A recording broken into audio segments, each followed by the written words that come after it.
Hola amigos, bienvenidos al podcast Jurídicos, el mundo de las deudas. Hoy trataremos el tema que hemos denominado la aversión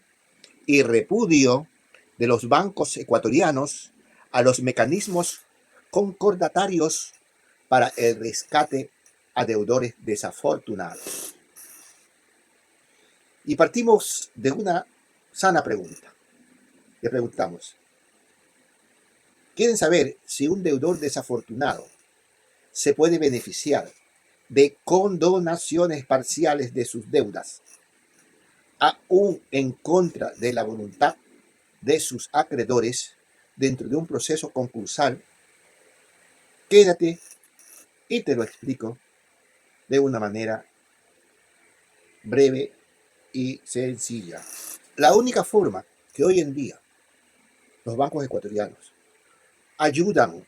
o dan alivio financiero que aplican los bancos ecuatorianos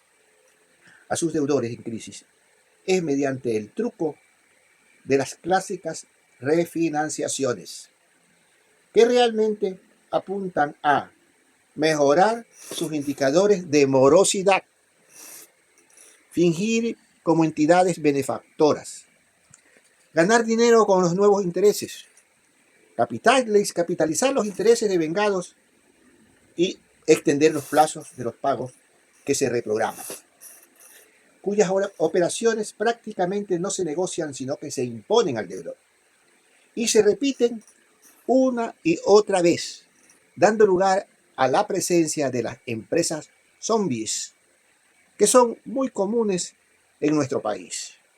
que se caracterizan por vivir artificialmente gracias a las continuas refinanciaciones bancarias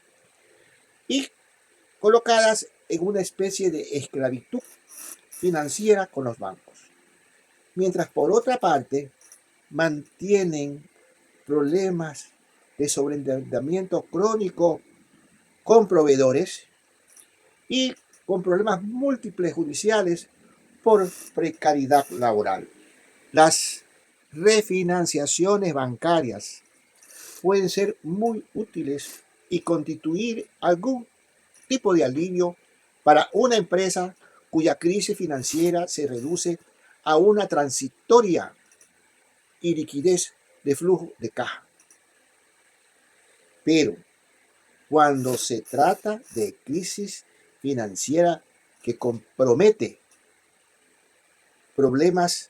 de solvencia patrimonial y cesación de pagos a una pluralidad de acreedores, el caso es mucho más grave y complicado. Y el mismo acreedor financiero, por ética institucional, debería abstenerse de seguir refinanciando deudas y plantearle a su deudor un remedio mucho más complicado y doloroso, pero eficaz, en la vía judicial, mediante el cual negocie con la colectividad de sus acreedores una reestructuración del pasivo total que posibilite la conservación de la empresa como una unidad productiva viable. No obstante, a las indudables ventajas de las reestructuraciones del pasivo total bajo las reglas del régimen concursal ecuatoriano, con las investigaciones de la casuística concursal que nosotros hemos realizado, estamos en capacidad de afirmar que este mecanismo legal, que conocemos con el nombre de concordato preventivo, en sus distintas modalidades, hasta ahora ha sido un total fracaso, debido al permanente boicot por parte de las entidades del sistema financiero ecuatoriano, porque simplemente se han limitado a escuchar las voces de los detractores del concordato preventivo, porque en la realidad los bancos también se beneficiarían del principio de conservación de la empresa. aplicados perfectamente en un proceso concursal. El ordenamiento jurídico del régimen concursal contemporáneo a nivel universal ofrece una herramienta para salvar empresas, preservar empleo y sostener la recaudación fiscal. Pero en Ecuador, dicha herramienta resulta incompatible con la lógica de maximización inmediata del cobro por parte de los acreedores financieros. En consecuencia, no se lo deroga, no se lo reforma, no se lo discute, simplemente se lo deja morir por inanición práctica,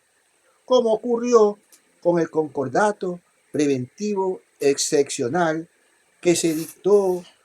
y se introdujo en la Ley de Apoyo Humanitario para paliar los efectos del COVID-19,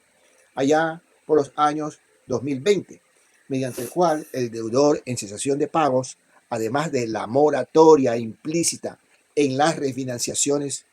podía obtener de sus acreedores quitas o condonaciones que le permitieran evitar la quiebra, mediante una reestructuración colectiva del pasivo global. Dicho concordato preventivo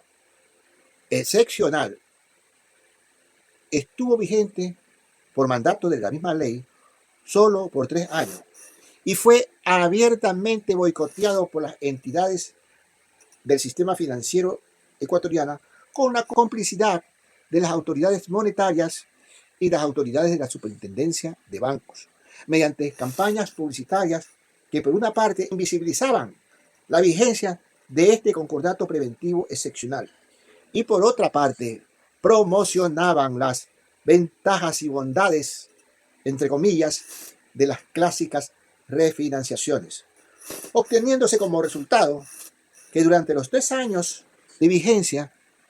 de este concordato preventivo excepcional, muy pocas personas pudieron acceder a dicho mecanismo de refinanciación real y pasó finalmente inadvertido, que algunos ni siquiera conocen que existió en algún momento. El concordato preventivo administrativo para las sociedades mercantiles que se sustancia bajo el control de la Superintendencia de Compañía está vigente desde el año 1997, ya casi por 3 décadas. Y según los indicadores oficiales que lleva la misma Superintendencia de Compañía, no se han presentado más de 30 casos en estos 30 años, es decir, ni siquiera un caso por año. El caso también del concordato preventivo judicial que se determina en el artículo 415 del Código Orgánico General de Proceso, que lleva de vigencia más de una década, que se mantiene prácticamente en desuso debido a la falta de difusión como mecanismo de rescate financiero y debido al boicot encubierto de los bancos ecuatorianos que con el truco de la refinanciación bancaria invisibilizan este tipo de rescates empresariales que en todos los países del mundo contribuyen a evitar las quiebras que se producen y que perturban la economía en general. En la dogmática concursal contemporánea subyace un principio tan evidente como incomoda para la banca ecuatoriana: la corresponsabilidad de los acreedores frente a la crisis de su deudor desafortunado. De este postulado, que ya consta señalado en el contexto normativo concursal, se desprende una premisa básica del tráfico económico. El crédito, señores, no es un acto de caridad, sino una operación de riesgo. Quien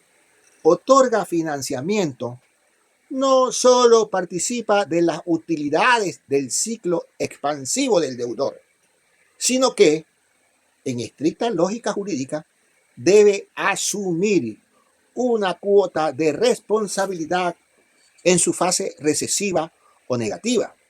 No se trata de una concesión graciosa, sino de una consecuencia inherente al principio de distribución del riesgo. En la práctica bancaria ecuatoriana,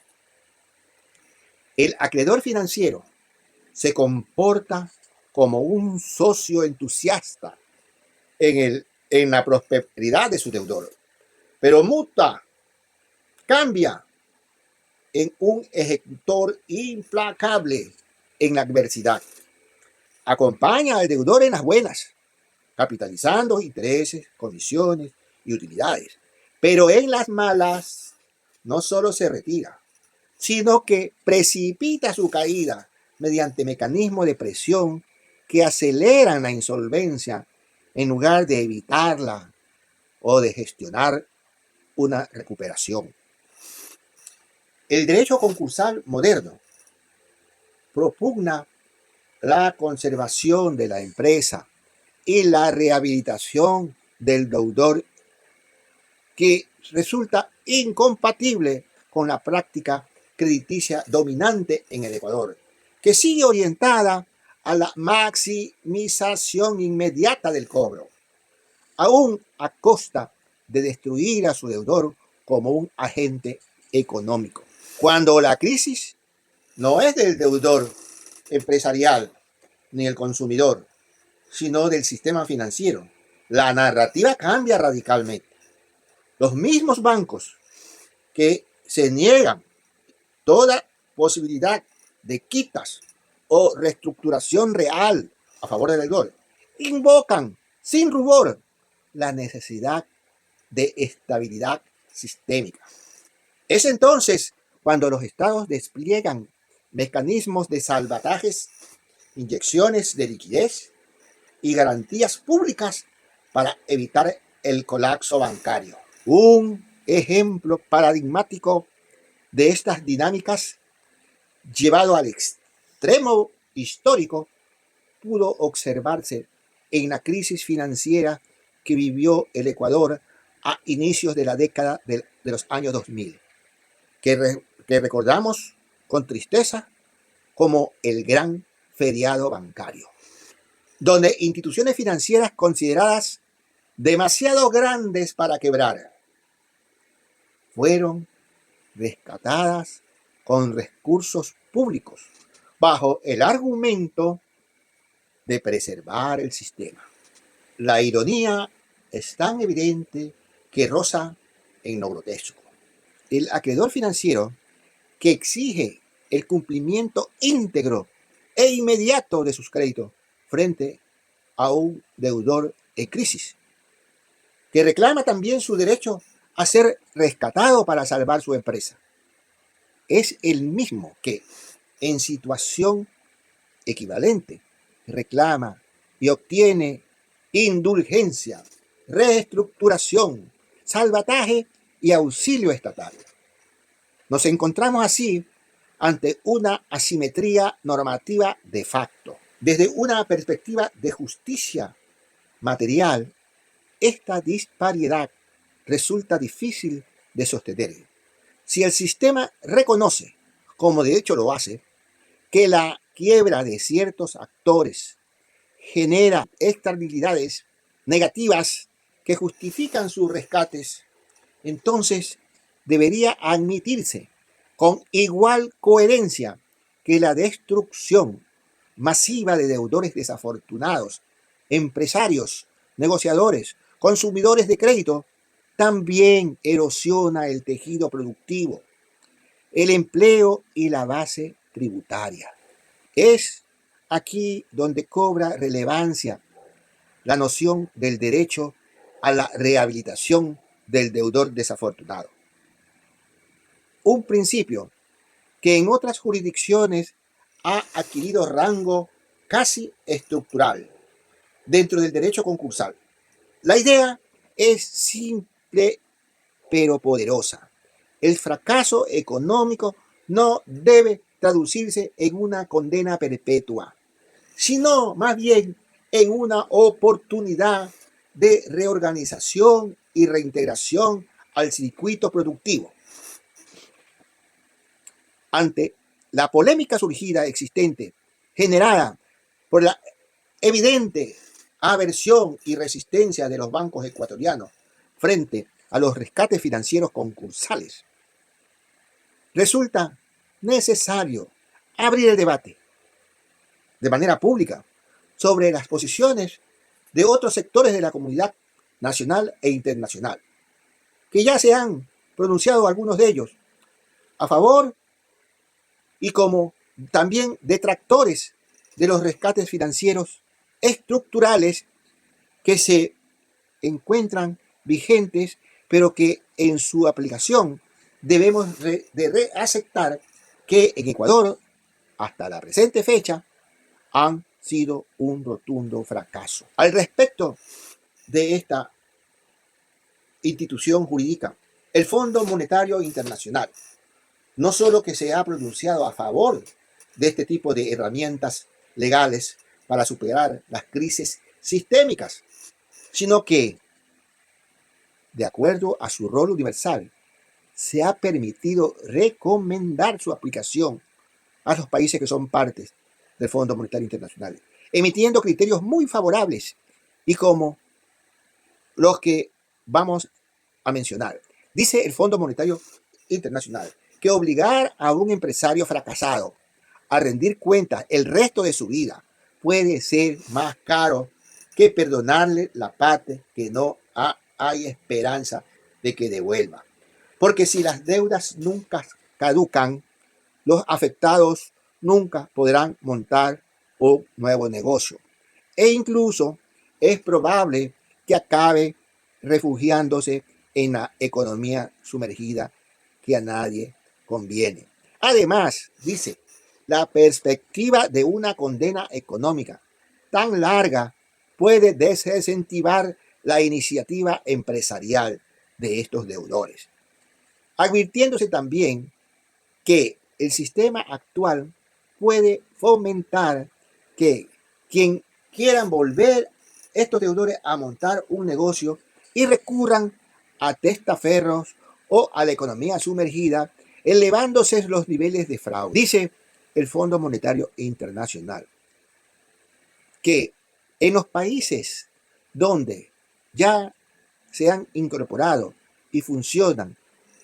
estas herramientas de rescate financiero, no se han debilitado, aumentando la cultura del no pago. No se ha incrementado el costo del crédito y tampoco se ha puesto en riesgo la estabilidad del sistema financiero, como algunos de los detractores alegan para fundamentar la oposición a este tipo de rescates empresariales. Yo soy el doctor Víctor Hugo Castillo Villalonga, abogado litigante con más de 4 décadas de experticia en la defensa de litigios judiciales